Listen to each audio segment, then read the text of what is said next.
नमस्कार, डिलिशियस वेगनमध्ये तुम्हा सर्वांचं स्वागत. आज आपण बनवणार आहोत उपवासाची साबुदाण्याची खिचडी.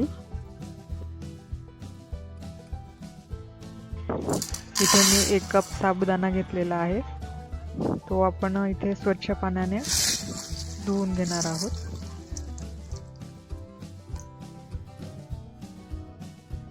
इथे साबुदाणा आपण स्वच्छ पाण्याने धुवून घेतलेला आहे. आता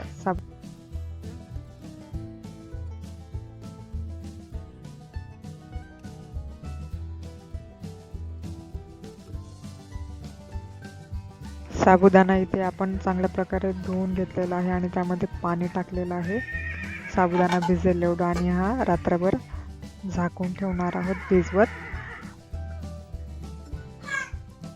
हा साबुदाणा मी रात्रभर भिजत घातलेला होता. तुम्ही पाहू शकता एकदम मऊ अशा प्रकारचा झालेला आहे. तुम्हाला वाटलंच तुम्ही साबुदाणा 2-3 तास पण भिजवू शकता किंवा 2 तास पण भिजवून. हा 1 कप साबुदाणा मी इथे घेतलेला होता. साबुदाण्याच्या खिचडीसाठी लागणारं साहित्य मी हा इथे बटाटा कापून घेतलेला आहे एक, त्यानंतर थोडेसे जिरे, त्यानंतर थोडीशी कोथिंबीर, शेंगदाण्याचं कूट घेतलेलं आहे इथे वाटून भाजलेल्या शेंगदाण्याचं, त्यानंतर हिरव्या मिरच्या, चवीनुसार मीठ, आणि त्यानंतर थोडेसे अर्धवट कुटलेले शेंगदाणे. इथे मी एक कढई घेतलेली आहे, त्यामध्ये 1 पळी तेल घेतलेलं आहे. तुम्ही तुपामध्ये सुद्धा साबुदाण्याची खिचडी करू शकता. मी इथे तेल घेतलेलं आहे. आता ह्यामध्ये मी सर्वप्रथम जे बटाटे कापले होते ते यामध्ये तेलात चांगल्या प्रकारे तळून घेणार आहे. साबुदाण्याच्या खिचडीसाठी बटाटे एकदम मऊशीर असे शिजवून घ्या तेलामध्ये. बटाटे जर तुम्हाला लवकरात लवकर शिजवून घ्यायचे असतील तर त्यासाठी एक ट्रिक आहे, जी की त्यामध्ये थोडंसं मीठ टाकून द्यायचं आहे, जेणेकरून बटाटे हे लवकर शिजले जातील.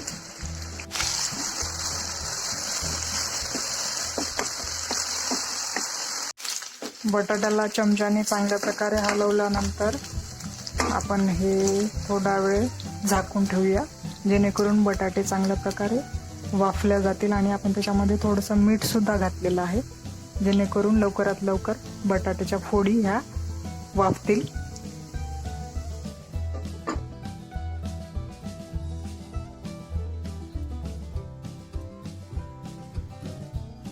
बटाटे आता वाफलेत का आपण पाहून घेऊया.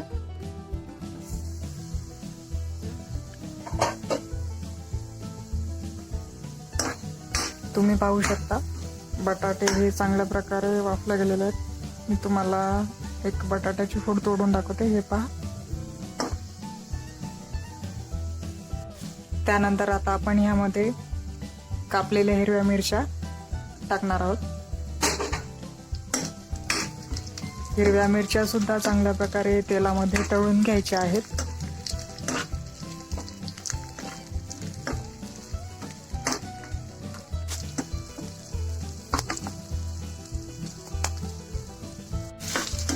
मिरच्याही आता चांगल्या प्रकारे तेलामध्ये तळल्या गेलेल्या आहेत, तुम्ही पाहू शकता.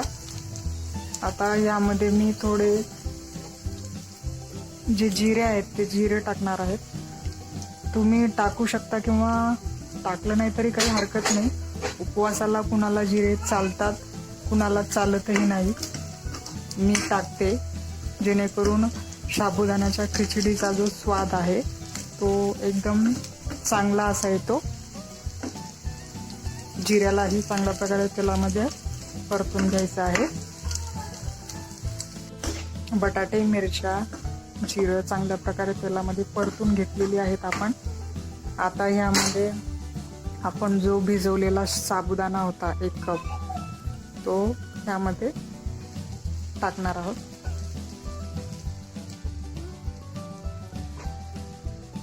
आता तो आपण ह्यामध्ये चांगल्या प्रकारे मिक्स करून घेऊया, हलवून घेऊया.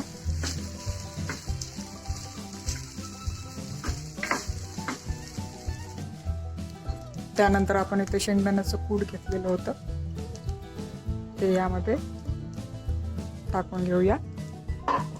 त्यानंतर चवीनुसार मीठ. तुम्ही मीठ सुद्धा टाकू शकता साबुदाणा खिचडीमध्ये, किंवा जर तुम्ही सेंदे लोण वापरत असाल उपवासासाठी तर तेही टाकू शकता. आता हे सर्व जे मिश्रण आहे ते आपण एकत्र करून घेऊया, एकजीव करूया.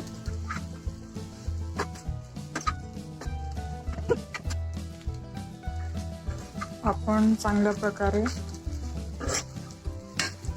साबुदाण्याला इथे परतून घेऊया.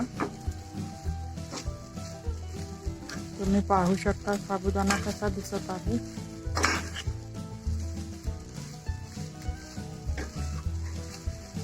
साबुदाण्याला तुम्ही जेवढं परतवाल तेवढाच तो टेस्टी लागेल. जेवढा चांगल्या प्रकारे आपल्याला परतवता येईल तेवढं चांगल्या प्रकारे परतवून घ्या.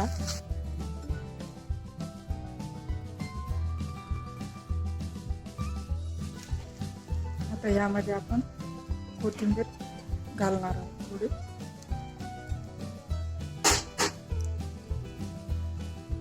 तिलाही आपण साबुदाण्यामध्ये मिक्स करून घेऊया.